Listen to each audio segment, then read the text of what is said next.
Imagine standing at the tip of Manhattan Island in 1624. There is nothing here but forest, marsh, and open sky. No towers, no skyline, no noise, just the slow sound of wind off the harbor. 400 years later, the same island holds the most recognizable skyline on the face of the earth. But how does that happen? How does a marshy Dutch trading post become the architectural capital of the world?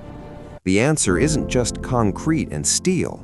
It's ambition, it's desperation, it's genius, and sometimes it's a disaster waiting to happen. The Dutch called it New Amsterdam. They built simple wooden structures, a fort, a windmill, a wall, the same wall that gave Wall Street its name. When the British took over in 1664, they renamed it New York and started building in brick and stone. The city began to climb. By the 1800s, New York was exploding. Immigrants were flooding in by the millions. The population doubled, then tripled. Streets that were once quiet became rivers of people, wagons, and noise. The city needs more space, but Manhattan is an island. There was nowhere to go but up. In 1857, an inventor named Elisha Otis demonstrated something that would change everything: a safe passenger elevator. For the first time in history, people didn't have to climb stairs to live or work above the 5th floor. Buildings could reach heights that were once unthinkable. And New York, hungry, restless, ambitious New York, seized that possibility without hesitation.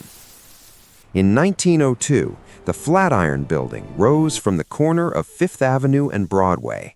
22 stories, a blade of limestone and steel cutting into the Manhattan sky.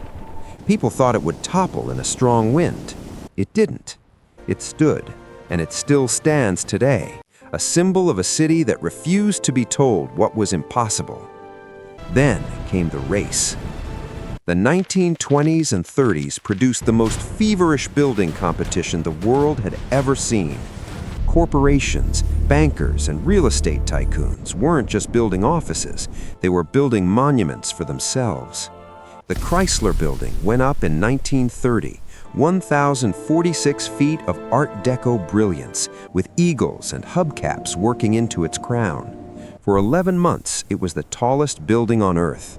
Then, in 1931, the Empire State Building opened. 102 floors, 1,250 feet into the sky. It took just 410 days to build. Workers, many of them Mohawk iron workers and recent immigrants, moved at a pace that seems almost impossible today. But New York's architecture was never just about height. The Brooklyn Bridge, completed in 1883, was the longest suspension bridge ever built. Its chief engineer, John Roebling, died before it was finished, killed by an injury sustained during construction. His son, Washington, took over, only to be crippled by decompression sickness working in the underwater foundations. Washington's wife, Emily, then spent 11 years relaying instructions to the workers. When the bridge finally opened, it connected two boroughs and showed the world what American engineering could do. By mid-century, the glass and steel modernist movement transformed the skyline once again.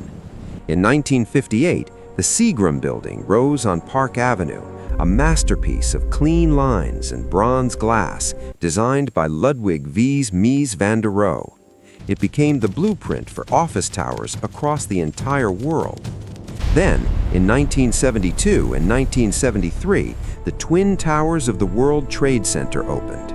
At 1,368 feet, they were the tallest buildings on Earth. Controversial from the start, critics called them soulless, oversized, out of place. They slowly became beloved. They became New York itself. We all know what happened next. On September 11, 2001, the towers fell, and in their place, silence. But New York has never stayed silent for long.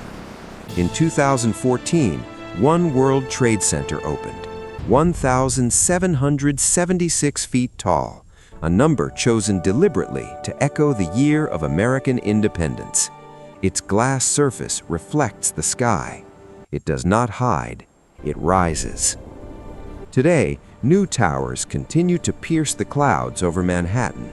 Hudson Yards, 432 Park Avenue, the Vessel.